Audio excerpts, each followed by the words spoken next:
Hello दोस्तों, how are you? सो आज हम स्टार्ट करेंगे अगेन अपना फिज़िक्स का जो हमारा घटना चक्र लेक्चर चल रहा था उसका नेक्स्ट इंस्टॉलमेंट यानी थर्ड वीडियो। ओके, इसके 6 पार्ट आएंगे जिसमें से ये तीसरा पार्ट होगा। ओके, तो स्टार्ट करते हैं। इससे आगे बढ़ने से पहले अगर इसके पहले 2 पार्ट आपने नहीं देखे हैं तो वो आप देख सकते हैं, उनके लिंक मैं डिस्क्रिप्शन में दे दूँगा। नेक्स्ट इज़, अगर आपने इस चैनल को अभी तक सब्सक्राइब नहीं किया है तो सब्सक्राइब कर लें और बेल आइकन को दबा लें ताकि इसके सारे नोटिफिकेशन आगे के भी आपको मिलते रहें। प्लस शेयर और लाइक जितना कर सकते हैं, क्योंकि फिर उससे और लोगों को भी हेल्प मिल जाएगी। ओके, स्टार्ट करते हैं। Source of sound, intensity in decibel. Okay, so sound को जो है हमने पहले ही पढ़ा था इससे पहले कि डेसिबल में नापते हैं, और डेसिबल जो होता है वो बेल का कितना भाग होता है, उसका कितना पार्ट होता है, ये आपको पिछले वीडियो में मिल जाएगा। आप पिछले वीडियो जाके देख सकते हैं। Okay, whisper, whisper is 15 to 20 decibel. Whisper यानी खुशबुसाहट जो करते हैं लोग, उसकी क्या इंटेंसिटी होती है इन डेसिबल, तो वो 15 से 20 होती है। ठीक है, नॉर्मल कॉन्वर्जेशन की 30 से 60 डेसिबल होती है। अगर कोई गुस्से में बात करता है, एंगर, तो उसकी 70 to 80 होती है। ट्रक या मोटरसाइकिल वगैरह इनकी 90 से 95। इंस्ट्रूमेंट फैक्ट्री में जो इंस्ट्रूमेंट्स वगैरह होते हैं उनकी 100 से 110 होती है। और आपकी जेट प्लेन्स की जो होती है that is 140 to 150। Okay, next, rustling of tree leaves. जो ट्री लीव्स होती हैं, जब हवा चलती है तो उसके पत्तों के सरसराने की आवाज़ आती है ना, तो that is about 20 decibel. Okay, in normal circumstances, मतलब ऐसा नहीं कि कोई आंधी तूफान चल रही है, just normal. Okay, then WHO safe noise level for city is 45 decibel. Okay, 50 decibel is enough to wake up a sleeping person. Continuous 80 decibel is harmful, यानी 80 डेसिबल का अगर साउंड है और वो कंटिन्यूसली आप सुन रहे हो तो दैट विल बी हार्मफुल। इसलिए कहते हैं कि आपका जो ईयरफोन होता है उसको बिल्कुल फुल नॉइज़ पे लगा के ज़्यादा देर नहीं सुनना चाहिए। ठीक है, maximum tolerable limit is 90 decibel. Maximum human air जो होता है वो आपका 90 डेसिबल बेयर कर सकता है। उससे ऊपर फिर क्या होगा, देखिए, fatigue, changes in BP and breathing patterns, इन सब में मुश्किल आ जाएगी। ठीक है, even the breathing pattern you can see. Okay, तो अब इसी में से घुमा के जो आपको प्री में दे देगा कि अगर 90 डेसिबल से ऊपर हो, ठीक है, या फिर अनटॉलरेबल ये हो तो उसके क्या सिम्टम्स होंगे। ठीक है, तो फटीग भी होगा, change in BP, breathing patterns भी हो जाएगा। Now, decrease the amplitude, amplitude decrease करने पे सॉफ्टर साउंड, ठीक है, सॉफ्टर साउंड आएगा। एम्पलीट्यूड से ही फर्क पड़ जाता है। Now, high amplitude wave carries a large amount of energy and vice versa. ठीक है, लाउडनेस, लाउडनेस देखो, लाउडनेस को किस चीज़ में हम ये करते हैं, डिस्टिंग्विश करते हैं, इंटेंसिटी। ठीक है, पिच को श्रिलनेस में और क्वालिटी को टिम्बर में। देखिए यहाँ पे लिखा हुआ है distinguish between two sounds even if they have same pitch and loudness. ठीक है, तो टिम्बर से यानी क्वालिटी से हम डिफ्रेंशिएट कर सकते हैं दो अलग अलग साउंड्स, मतलब एक ही साउंड के दो पिचेस को। ठीक है, then phonemes, phonemes is basic smallest unit of sound. ठीक है, फोनोलॉजी कहते हैं इसको और इसकी स्टडी को। Then TV switch on, TV जब स्विच ऑन होता है तो एवी स्टार्ट्स साइमल्टेनियसली। देखिए ये पूछते हैं कि, मतलब एक बार क्वेश्चन में आया भी हुआ है प्रीवियस क्वेश्चन में, कि अगर हम टीवी को स्विच ऑन करते हैं, ठीक है, तो उसके साथ साथ एवी यानी कि आवाज़ भी आती है, बिल्कुल आती है, तो दोनों साथ साथ ऑन होते हैं। ठीक है, ऐसा नहीं है कि पहले फ़ोटो आएगी फिर उसके बाद आवाज़ आएगी, या पहले आवाज़ आएगी उसके बाद फ़ोटो आएगी, ऐसा नहीं, दोनों साथ साथ आते हैं simultaneously. Most common musical scale in that is diatonic. ठीक है, most common musical scale is diatonic. Series of 8 notes और टोन्स, ठीक है। Ratio between last and first is 2:1 called Octave, ठीक है।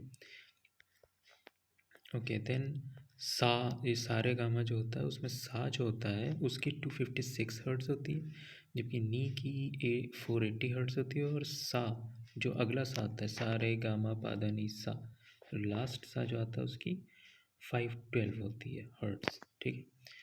टीवी ब्रॉडकास्ट पिक्चर, अच्छा ये चीज़ आपको ध्यान रखनी है। देखिए इन सबको आप, इसमें जो भी मैंने लिख रखे हैं इन पूरे नोट्स में, तो वो आपको ऐसा नहीं समझना है कोई भी चीज़ आपकी अनइम्पॉर्टेंट है, क्योंकि सारी की सारी चीज़ें इंपॉर्टेंट वाली ही छांट के यहाँ पे लिखी हैं, तभी ये जो आपकी इतनी मोटी घटना चक्र होती है 200-300 पेजेस की, उसको सिर्फ और सिर्फ 50-60 पेजों में करके लिखा है, ठीक है। एंड दैट टू इतनी बड़ी हैंड राइटिंग में और एक एक लाइन छोड़ के, ठीक है। तो अगर आप इसे बुक के कंपैरिजन में देखेंगे तो शायद ये लाइक 8 to 10 पेजेस ही होंगे, ठीक है। तो अगर 240-280 पेजेस को, 300 पेजेस को अगर 10 पेजेस में लिख रहे हैं तो दैट इज़ इम्पॉर्टेंट, ठीक है। आपको कुछ भी नहीं छोड़ना। Then TV broadcast picture signals are transmitted by amplitude modulation, ठीक है। एम्पलीट्यूड मॉड्यूलेशन से ट्रांसमिट होता है। Direction of flow of electric current is just opposite to direction of flow of electrons. Electrons के अपोजिट होता है, ठीक है। इलेक्ट्रिक करंट जिधर जाएगा इलेक्ट्रॉन्स उसके अपोजिट जाएंगे, देखिए just opposite to the direction of flow of electrons, ठीक है। 1 ampere is equals to 1 coulomb per second, ठीक है। Direct current flowing in one direction only, alternate current reverses its direction many times a second at regular intervals, ठीक है। तो direct current जो होता है ये सिर्फ एक ही डायरेक्शन में जाता है, जबकि ऑल्टरनेट करंट जो होता है ये रिवर्स होता है, रिवर्सेस इस direction many times a second at regular intervals, ठीक है। देखिए जो डीसी जो होता है उसका डायग्राम जो है कुछ आप कह लीजिए, जो हमने इससे पहले वाली वीडियो में आप जाके देखेंगे, ठीक है। तो आपको पता चलेगा साउंड वेव्स के बारे में हमने दो वेव्स उसकी पढ़ी थी, एक ट्रांसवर्स और एक लॉन्गिट्यूडनल, ठीक है। अब वहाँ जाके देखें कि ट्रांसवर्स वेव का जो आपका डायग्राम होता है वो कैसा होता है। तो ट्रांसवर्स वेव का जो डायग्राम होता है that is somewhere similar to the alternate current, ठीक है। मगर डीसी जो होता है, डीसी यानी जो, देखिए ऑल्टरनेट करंट तो आपका नॉर्मली हमारे घर के अप्लाइंसेस में यूज़ होता है, ठीक है, बिगर अप्लाइंसेस, टीवी, फ्रिज, एसी, ठीक है। डायरेक्ट करंट जो होता है that is with the batteries, okay. तो आपको ये चीज़ ध्यान रखनी है कि जो डायरेक्ट करंट होता है that flowing in one direction only, इसका जो डायग्राम होता है उसमें आपको क्या करना है, आप पिछली वीडियो में जाके देखेंगे, ज़रूर देखेंगे कि उसमें जो डायग्राम बना हुआ है साउंड वेव के ट्रांसवर्स वेव का, ठीक है, उसमें जो ट्रांसवर्स वेव का पूरा डायग्राम है वो तो है अल्टरनेट करंट का, ठीक है।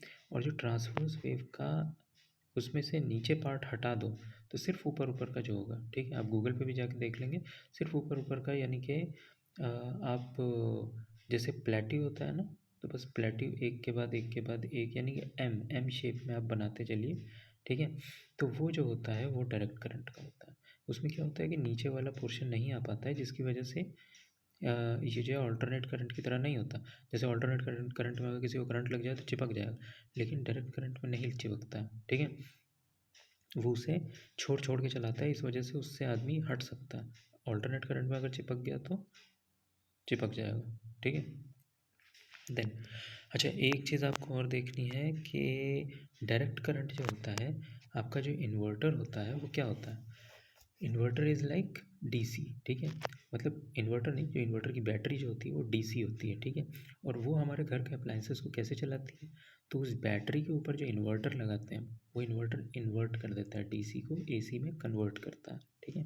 तो जब कन्वर्ट कर देता है तब हमारा सारे अप्लाइंसेस चलने लगते हैं, ठीक है। अच्छा और एक चीज़ और कि जो हमारी जो बैटरी होती है उसमें कितने सेल्स होते हैं, 6 सेल होते हैं, ठीक है। 2 वोल्ट के 6 सेल होते हैं तो टोटल 12 वोल्ट हो जाते हैं। ये चीज़ एग्ज़ाम में पूछी हुई है, ध्यान रखनी है। बैटरी में 6 सेल होते हैं, उसमें हर एक सेल 2 वोल्ट का होता है, तो हमारी 12 वोल्ट की बैटरी होती है, ठीक है। Next, AC can be transmitted to a long distance without much energy loss, ठीक है। एसी जो है वो ट्रांसमिट कर सकते हैं लॉन्ग डिस्टेंसेस पे without much energy loss, AC यानी कि ऑल्टरनेटिंग करंट, ठीक है। तभी वो हमारा जो बिजली जहाँ पे बनती है, ठीक है, वहाँ से हमारे घर तक आती है और ज़्यादा उसमें लॉस नहीं होता है। लेकिन अगर यही चीज़ हम बैटरी से करना चाहें यानी कि डीसी से करना चाहें तो उसमें काफ़ी जो है एनर्जी लॉस हो जाएगा, ठीक है। Next, SI unit of potential difference is volt, ठीक है। Potential difference is volt, normal है, समझाने ऐसा कुछ नहीं है। Ohm's law, current through a conductor between two points is directly proportional to the voltage across the two points, ठीक। Ohm's law होता है, ये सब जो आपकी डेफिनेशंस होती हैं इनको बस ध्यान में रखना है, ठीक है, ताकि वहाँ पे जब ऑप्शन आएगा तो सेम एज इट इज़ आएगा, आपको बस देख के टिक लगाना है सही ऑप्शन पे, ठीक है। ऐसा unit of resistance is ohm metre, ठीक है। Electric power is electric current into potential difference, ठीक है। Electric power is electric current into potential difference. Electric energy is equals to power into time, ठीक है। तो इलेक्ट्रिक एनर्जी जो होती है, एनर्जी किस चीज़ से, पावर इनटू टाइम, ठीक है। यूनिट क्या होती है, वॉट आवर, पावर की वॉट और टाइम की आवर, तो वॉट आवर। कमर्शियल यूनिट क्या होती है, kilowatt hour. Kilowatt जो हमारा ये जो बाहर हमारे घर के बाहर जो लगा के जाते हैं ये लोग मीटर, ठीक है, इलेक्ट्रिसिटी के बिल के जो मीटर होता है वो मीटर किस उस पे होता है, बेस किलो वॉट पे। Transformers based on electromagnetic inductions, ठीक है, और dynamo also based on electromagnetic induction, ठीक है, तो ये हमें ध्यान रखना है। Then 1 kilowatt hour is equals to 3.6 into 10⁶ joule, ठीक है। Dynamo explained through Faraday's law. Faraday's law इसके बारे में हमने पहले ही पढ़ा है, पिछली वीडियोस देखेंगे। तो डायनमो जो है एक्सप्लेन करता है फैराडेज लॉ। देखिए जो चीज़ें मैं पहले पढ़ा चुका हूँ उसको दोबारा नहीं बताने वाला, उसके लिए आपको पिछली वीडियो जाके देखनी है, ठीक है। और यही आपकी एक्सरसाइज रहेगी ताकि आप बार बार पिछली वीडियो जाके देखें। अगर नहीं देखी है तो ज़रूर देखें, और अगर देखी भी हुई है तो बार बार जाके देखें ताकि आप रिफ़्रेश हो सकें, ठीक है। Then electric energy converted into motion, there is no heat loss. Electric energy जब मोशन में कन्वर्ट होती है तो उसमें कोई हीट लॉस नहीं होती। Then motor car batteries has 6 2 volt cell, see वही चीज़ जो अभी बताई थी हमने, कनेक्टेड इन सीरीज, सीरीज में कनेक्ट होता है, पैरेलल नहीं होता है, सीरीज में होता है, गिविंग वोल्टेज ऑफ 12 वोल्ट, ठीक है। पैरेलल और सीरीज़ का क्या चक्कर है, देखिए उतना हमें नहीं घुसना है, ठीक है, क्योंकि वो फिर प्योर फिजिक्स में चला जाएगा। तो जिन लोगों ने साइंस पढ़ी है लाइक 12th तक भी उन्हें भी पता होगा कि पैरेलल और सीरीज़ क्या होता है। मेनली उसका एक्सपेरिमेंट बल्ब को लेके किया जाता है, एडिसन ने किया भी था तो, लेकिन खैर उस पर अभी हम नहीं जाएंगे। जस्ट इतना देखना है कि 6 2 वोल्ट सेल्स होते हैं in a series giving voltage of 12 volt, ठीक है। Capacity of battery expressed in ampere hour, ठीक है। Electrolyte used is 35% H2SO4 sulphuric acid with 65% water solution by weight, ठीक है। Electrodes in motor car batteries are lead and lead dioxide, ठीक है। तो ये पीबी इसका सिंबल होता है लेड का, तो लेड और लेड डाइऑक्साइड से बनता है। नाउ निकल कैडमियम बैटरी, निकल कैडमियम बैटरी कौन सी होती है, रिचार्जेबल बैटरी होती है, कैलकुलेटर में, कॉर्डलेस इलेक्ट्रॉनिक अप्लाइंसेज में, ठीक है ना, ट्रांजिस्टर्स में, portable power tools, photography equipments, ये सारे एग्जांपल्स हैं, सब में यूज़ होती है। सजेस्टेड सी 1781 कार्ल विलियम शील और टॉरबर्न बर्गमैन, ठीक है, इन दोनों ने क्या किया, obtain a new metal by reducing tungsten acid, tungsten acid को रिड्यूस करके एक नया मेटल लाए। ये डिस्कवर कब किया, देखो ये सजेस्ट किया था इन दोनों ने, डिस्कवर कब किया, किसने किया, डिस्कवर किया 1783 में जुआन जोस और फाउस्टो एलहुयर, ठीक है। इन दोनों ने जो है इसे डिस्कवर किया फर्स्ट टू आइसोलेट टंगस्टन, उससे उस एसिड से टंगस्टन को आइसोलेट करके टंगस्टन एक नया मेटल बनाया। सी MP यानी मेल्टिंग पॉइंट है 35-22 डिग्री सेंटीग्रेड, जबकि बॉइलिंग पॉइंट है 55 degree centigrade. Ordinary light bulb has short life, ordinary light bulb जो होती है उसकी शॉर्ट लाइफ होती है। कैसे? उसका जो फिलामेंट होता है, wire is not uniform, uniform नहीं होता, आपने देखा है घुमा घुमा रहता है, ठीक है, जिसकी वजह से टेंशन कम रहती है, मतलब उस तरीके से बनाया जाता है। तो देन क्या हुआ, bulb can not be evacuated completely, ठीक है। Temperature goes up to 1500 degree centigrade to 2500 degree centigrade, बहुत ज़्यादा टेम्परेचर होता है तो ऑब्वियसली उसे मेल्ट कर देता है in time. Convert only 5% to 10% electricity into light, सिर्फ 5 से 10% ही होती है उसकी एनर्जी जो कि लाइट में कन्वर्ट होती है, बाकी सब हीट में कन्वर्ट होके चली जाती है। तो 100 वाट बल्ब की यहाँ पे बात हो रही है, ठीक है। अच्छा, red wire is live, red wire क्या होती है? देखो, रेड वायर इज़ लाइव। अच्छा, जो नॉर्मल हमारी ये वायर जो होती है घर में, उसमें रेड वायर नॉर्मली हम कहते हैं लाइव है, ब्लैक वायर न्यूट्रल है, इसी हिसाब से जो है घर की वायरिंग करी जाती है। अब बात अलग है कि आप तार अगर पलट दो तो उसमें, लेकिन ऐसा करना नहीं चाहिए। मेनली जो है रेड वायर जो है लाइव वायर होती है जिसमें करंट आता है, ब्लैक वायर इज़ न्यूट्रल जिसमें अर्थिंग वगैरह आ रही है, मतलब न्यूट्रल होता है, ठीक है। सी एफ एल का फुल फॉर्म होता है कॉम्पैक्ट फ्लोरेसेंट लैम्प, ठीक है। लाइफ स्पैन कितना होता है? 6000 से 10,000 घंटे, ठीक। LED lamp uses semiconductor material, LED lamp जो होता है, सी एफ एल, पहले तो उससे मरकरी से सी एफ एल आया, अब सी एफ एल से एलईडी आ गया। एलईडी का देखो लाइफ स्पैन 50,000 घंटे, मतलब समझ रहे हो, कम से कम 5 गुना ज़्यादा सी एफ एल से, और मरकरी से तो बहुत ही ज़्यादा। अच्छा, तो एलईडी लैम्प यूजेज, अच्छा मरकरी में क्या कौन सी गैस होती है हम पिछली वीडियो में कर चुके हैं, ठीक है, उसको आप जाके ज़रूर देखेंगे। ओके, देन आपका LED lamp uses semiconductor material to produce light, ठीक है। लाइफ स्पेन 50,000 घंटे। Fluorescent tubes convert approximately 22% of electric energy into light energy, ठीक है। Starter increases the current, fluorescent tube कौन सी? वही मरकरी ट्यूब, ठीक है, वाइट वाली जो लगती है बड़ी सी, पहले लगती थी, अब तो वो भी एलईडी में चेंज हो चुकी है।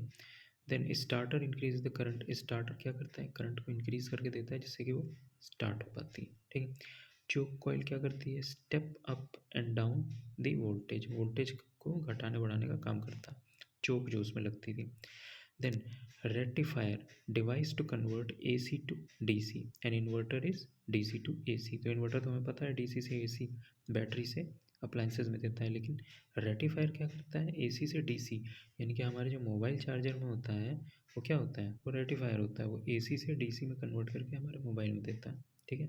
हमारे मोबाइल में डायरेक्टली ये नहीं आती है, AC नहीं आती है, ठीक है, उसमें DC आती है। Then 50 hertz frequency of power transmission is fixed in our country for normal operations of the power grid. Increase or decrease of 0.5 hertz is acceptable, ठीक है। 0.5 hertz जो है वो एक्सेप्टेबल है, बट 50 hertz होता है। अच्छा, doctor APJ Abdul Kalam suggested that space based solar power, ठीक है, SPSB should be national goal. Space based मतलब ऊपर कोई सैटेलाइट इस तरह से लगा देंगे जो कि वहाँ पे जो है हम पावर स्टोरेज करके वो नीचे पहुँचाएगा, ठीक है, तो that should be our national goal, ऐसा कहा APJ अब्दुल कलाम ने, ठीक है, मतलब जल्दी से जल्दी अचीव कर लीजिए, नेशनल गोल रहेगा तो। Then free electrons, free electrons is conduction electrons, free electrons को कंडक्शन इलेक्ट्रॉन भी कहते हैं। Next, metal with a good number of free electrons is a good conductor of electricity, metal with a good number of free electrons, ठीक। तो metal जो होता है is a good number of free electron is a good conductor of electricity, मतलब उसमें अगर अच्छा electron का नंबर है, फ्री नंबर ऑफ इलेक्ट्रॉन्स हैं, तो वो उतना ही अच्छा कंडक्टर होगा इलेक्ट्रिसिटी का, बैड नहीं, अच्छा का मतलब गुड कंडक्टर होगा, मतलब उतने ही उससे इलेक्ट्रिसिटी पास होगी, ठीक है, जितना उसमें इलेक्ट्रॉन का फ्लो होगा, ठीक। Electric conductivity is in some liquids and gases, some liquid और गैसेस में इलेक्ट्रिक कंडक्टिविटी होती है। Then doping means process of adding controlled impurities to a semiconductor, ठीक है, process of adding controlled impurities to a semiconductor। then extrinsic doped semiconductors, for example of semiconductor देखिए germanium, selenium, silicon, carbon, इन सब चीज़ों से बनता है, ठीक है। अच्छा, transition temperature at which resistance of a matter suddenly becomes zero, ठीक है। रेजिस्टेंस यानी कि उसकी सहने की क्षमता एकदम से ज़ीरो हो जाए, सडनली बिकम ज़ीरो, तो होता है ट्रांजिशन टेम्परेचर, ठीक है। वहाँ से ट्रांजिट हो गया, मतलब बदल गया, ठीक है। Superconductivity appliances, superconductivity appliances are electromagnets in maglev train, maglev train आपने देखी होगी, काफ़ी जापान वगैरह में चलती है, मैग्नेट के ऊपर चलती है ये, ठीक है। देन एमआरआई, एमआरआई का फुल फॉर्म ही होता है मैग्नेटिक रेजोनेंस इमेजिंग, ठीक है। इससे क्या होता है, ब्रेन स्कैनिंग ये वो करते हैं, इससे कई तरह की चीज़ें। Then NMR, that's nuclear magnetic resonance, ठीक है। इसको आप जाके देखेंगे गूगल पे भी। Fusion reactors, for example tokamaks, tokamaks एक फ्यूजन रिएक्टर है, ठीक है। देखिए जो हमारे बेसिकली जो फिशन रिएक्टर्स होते हैं वो हमारे न्यूक्लियर रिएक्टर्स होते हैं, ठीक है। फ्यूजन रिएक्टर जो होता है, फ्यूजन देखिए किन चीज़ों में होता है, जो सन हुआ उसमें फ्यूजन होता है, उसमें फिशन नहीं होता। हमारे जो न्यूक्लियर बॉम्ब्स होते हैं वगैरह, जो आर्सनल्स जो होते हैं उसमें हमारे फिशन होता है, ठीक है, न्यूक्लियर फिशन, उसमें फ्यूजन नहीं होता। लेकिन कुछ एक ऐसे हैं जैसे कि हाइड्रोजन बॉम्ब, हाइड्रोजन बॉम्ब में फ्यूजन होता है, फिशन नहीं होता, उल्टा होता है, ठीक है। प्लस हमारा जो फ्यूजन रिएक्टर्स होते हैं, इसको आप गूगल पे देख सकते हैं, तो ये टोकामाक जो है एक फ्यूजन रिएक्टर ही है जिसका शेप कुछ ऐसा है, ठीक है, जैसा कि यहाँ पे दिखा रखा है डायग्राम में। इसमें है क्या, इस तरह से है, बीच में मतलब जो है उस तरह से ऐसे कॉइल करके बना के रखते हैं, और ये इतना बड़ा होता है कि इसमें से आराम से आदमी पास हो सकता है, अंदर पूरा सिस्टम होता है देखने के लिए, ठीक है। देन पार्टिकल एसिलेटर्स, ठीक है, पार्टिकल एक्सीलेटर्स यानी ये बहुत बड़ी ट्यूब सी होती है, यूरोप में है भी, तो उसमें क्या होता है कि ये पार्टिकल को एक्सीलरेट कराती है, यानी फोटोन वगैरह को, और उसकी स्पीड जो है बहुत तेज़ रखी जाती है। तो ऐसा है भी शायद कि वो उसमें प्रोटॉन की इतनी तेज़ घुमाते हैं कि वो गायब सा हो जाता है, यानी कि टाइम ट्रेवल का उसमें सिद्धांत जोड़ते हैं, मगर वो खैर आगे की बात है। पार्टिकल को जो है वो गायब करना या टाइम ट्रेवल कराना एक अलग चीज़ है, पूरे इंसान को या किसी वस्तु को, किसी थिंग को कराना वो अलग बात है, ठीक है। तो वो हुआ पार्टिकल एक्सीलरेटर, उसमें फोटोन को ही एक्सीलरेट कराया जाता है। Then permeability and electrical resistance of superconductor is zero, ठीक है। Permeability and electrical resistance of superconductor is zero. Then electrical conductivity of a superconductor at absolute zero temperature is zero, behaves like insulator, ठीक है। electric resistivity becomes infinite, ठीक है। अच्छा, germanium and silicon main elements in transistors, germanium silicon जो होता है ये transistors में मेन एलिमेंट होता है, यानी कि उसमें लगता है ये एज अ मेन एलिमेंट, ठीक है। ओके, वीडियो देखिए थोड़ी ज़्यादा बड़ी हो रही है, तो हम इसे यहाँ पर रोकते हैं, और इसका अगला पार्ट भी हम अभी आज ही डाउनलोड कर देंगे, ठीक है। तो मिलते हैं अगले पार्ट में, थैंक यू।